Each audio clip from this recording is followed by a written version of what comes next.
Welcome to part 2 of this video about the Voicelive3. This is where we look at the looper that is part of the Voicelive3 unit. Now, as we talked about before, there is one central access all areas button, and that is the button that says looper. To access the looper layer, just hold down on that button with your foot and it should light up pink, and that's taking you into the looper layer.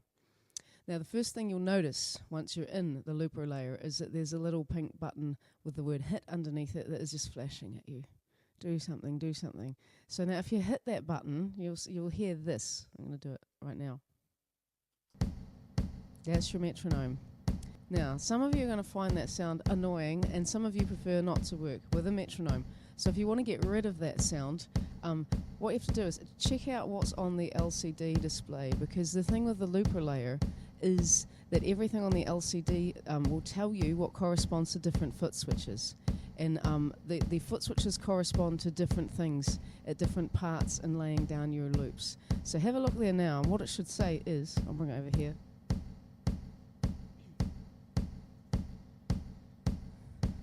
Now you'll notice on the LCD that if you're hearing that sound, Met on is going to be lit up. If you're not hearing that sound, it's probably lit up with Met off, right? Sometimes it just defaults to that. So what I'm going to do is I look at basically the display on the LCD and equate that to the foot switches underneath, right? So the word Met off appears on the top half in the middle. So that will be the delay foot switch. So I tap on that and that sound is gone. Of course, it's only irritating because I'm talking over the top of it, and so you're listening for that rather than the music.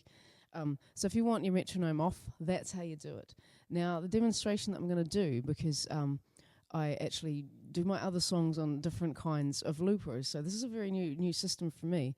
I'm just sort of making things up as I start using it. It's been a very good songwriting tool, but it's just something wordless and random, just to demonstrate the sounds for you. So I am going to turn the metronome back on.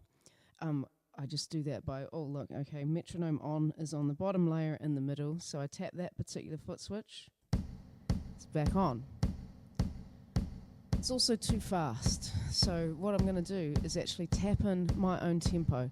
Now how I do that is simply by tapping on the hit switch at a slightly slower rate, because it's just only a little bit too fast for me. Right, so now it's actually about 100 BPM rather than 120, which it was before. That's more comfortable. Okay, so what I'm going to do now is layer in my first loop over the top of that. A lot of us loopers, looper is slang for a crazy person down under, so a lot of us loopers, we like to start off with quite a simple background, so either like a drone or a very simple harmony, which we then sing lead over the top of. So I'm going to do something like that. What I'm going to use as well is one of the presets from the Voicelive3. It has something called a low fixed harm. It's preset number 16, and it's got a low fixed harmony, meaning I can do simple harmony and a drone will be generated underneath that. So for me, it's like singing two parts into the looper at once. It's very handy. Now, how to record that? Of course, in the vocal layer, I already made sure I was in preset 16 before I started. So if you have a preset in mind, go back into the vocal layer, set that to the preset, and then come back to the looper layer. So again, looking at the LCD, you can see that after having set the tempo, if you did this too, you've got the following options, right? You've got back, metronome off, sound, tap, metronome on, metronome mute. And what you have to do is hit back is in the top right, so the top right foot switch, which is U-mod, micro mod, will take us back to another menu. Now that menu should read on the far left, util and metronome, like that. On the far right, Rec B and Rec A. Now Rec A is record A, right? That's where we're going to put our first loop. That corresponds to the harmony drive foot switch. So what that means is, as soon as I hit on that foot switch, it's going to start recording whatever is coming into the Voicelive3. I'll do it with that mic, of course. I still do have to watch my timing, but I've got a metronome, so it's a lot easier to do. Now, the idea is to sing 1 bar or 4 bars of some kind of repeating cycle and then hit that same button again exactly on the beat. So we've got that setup of 4 bars or 1 bar that's just going to run on in the background that I can sing over the top of. So let's try that.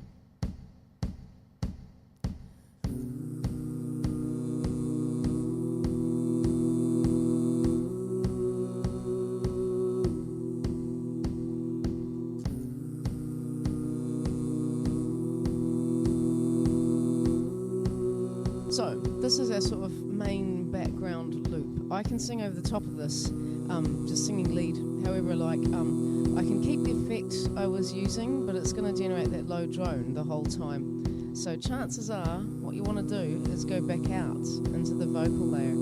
Don't worry, because the loops will keep going. All you have to do is just hold down on the looper button. Takes you out of the looper, right? You can see it's gone blue. So I'm in the vocal layer again. I'm in my preset 16 fixed harmony.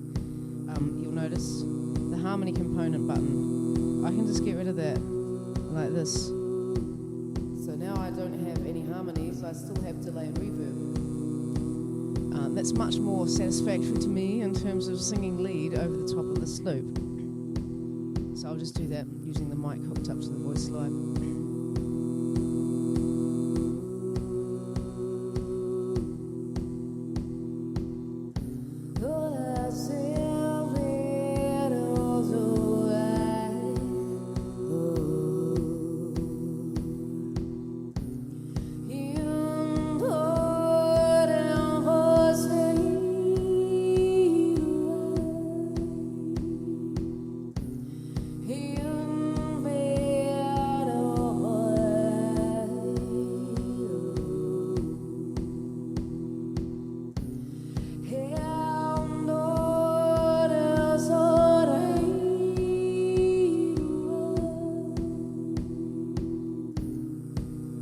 So that would be the sort of verse structure that I would sing right now.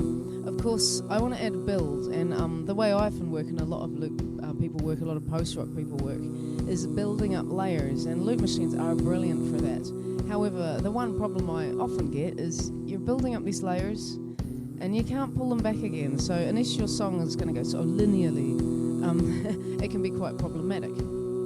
Another great thing about the Voicelive3 is it has the space to record 2 separate loops. So you'll notice on the LCD, check it out now, that's, I'm in the vocal layer, I'll just get into the looper layer again. So I held it down to get there. You'll notice when you're in that looper mode, the one that you were in where it says, Rec A and Rec B. Rec B is the one on the top. That's going to be a completely separate loop. So what I can do is record that loop and stop it or start it independently of the other one. And what that allows you to do is sort of swap between which loops are actually playing, which combination of loops are playing at any one time. So you've got a lot more scope over build and structure in terms of songwriting and sort of dramatic impact. So what I'm going to do is set up a chorus loop using that space Rec B.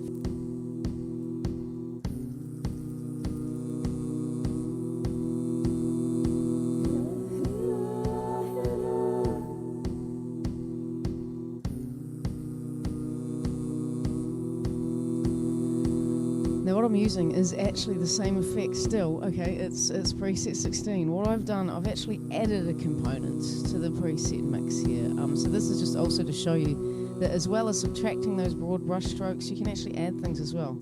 I went into the vocal layer and I tapped the micro mod button. So there's now a distortion element as well to that same preset. And I'm going to use that to set up my chorus structure, okay? First I will sing it clean, and then I will sing it with the effect on it.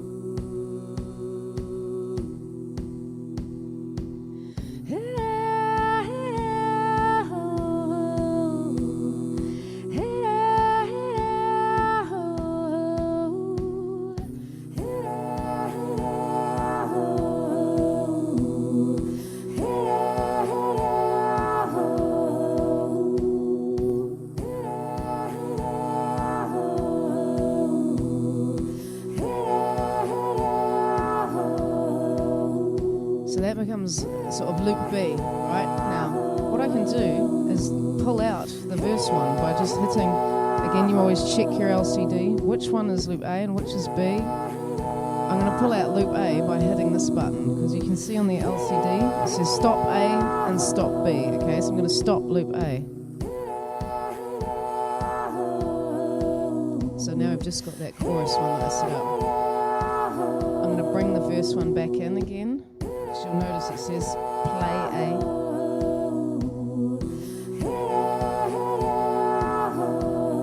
also notice they're always in sync. Another wonderful feature of this unit.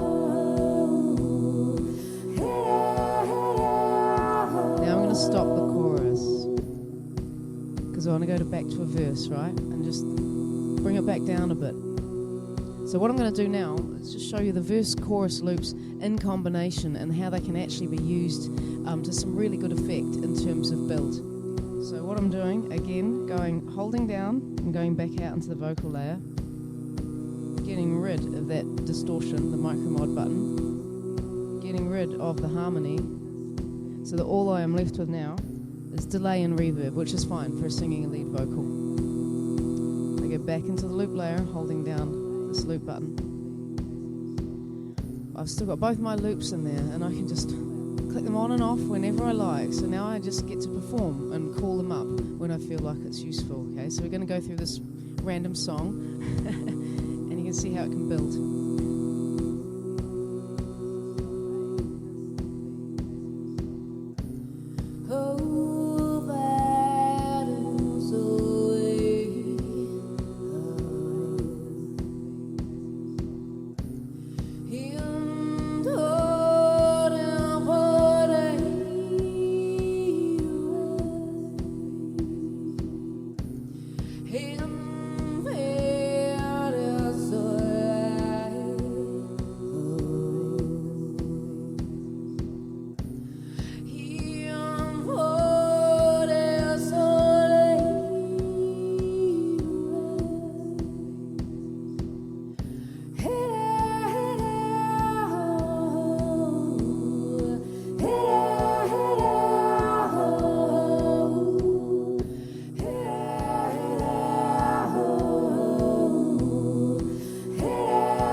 This part's known as the party fade out.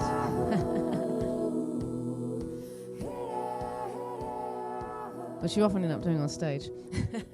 But it's partly so that I can talk without having all of that going on in the background. Part of what you will have noticed is I recorded an extra loop over my chorus loop. You can always overdub onto existing loops to the extent that you want. You'll notice too, once you've recorded that first loop, the corresponding display on the LCD will change its name to ODub A and ODub B because you've already got actual background loops in there. You're now in overdub mode if you start recording things on them. Also, you'll notice stop A and stop B, stopping A, stopping B. There's also an all start button once you've stopped those other ones going. Once you've stopped everything from running, you can hit all start at the same time again. They're all still there. I can also save them, which is great. If I think I've got a really good idea, then I will save them and I can come back to them so that I don't forget them. Also, certain things will be quite difficult to start off with in live sets. For instance, any kind of guitar riff that you're playing that you want to set as a background loop that's incredibly complicated and you think you can't repeat it, you might want to just put it in there. Of course, I use a lot of machine sounds, so what I tend to do is record those in prior to my performance so that I can just call them up using start without actually having to lay them in live. It's very hard to lay in, drills and circular saws live. So that is quite a useful utility as well. Anyway, what I hope is that you can see some of the amazing potentials for creativity with the Voicelive3. The limitations that I find are things like this: having to have a second microphone because there is no bypass switch on this. However, I use 2 microphones live all the time anyway because most people want there to be the occasion where you can just let the sound tech take over what kind of reverb, what kind of delay you want. So that would be one limitation. But apart from that, I think it is a very, very good songwriting tool. And because you have a number of effects in terms of vocals and guitar, as well as the looper, it's just a very ingenious way of finding ideas, making them fit together, and seeing how they can work in a live context. So I hope you enjoy it, and thank you for watching. Now, if you are interested in loop-based music, please do head to my own website. I use a number of different loop machines. Different loop machines are good for different purposes, but I've spent many years putting together tutorials to help people know how to use them. You'll also get an idea of what loop-based music can sound like. Thanks again, and enjoy the Voicelive3. It's great fun. Bye.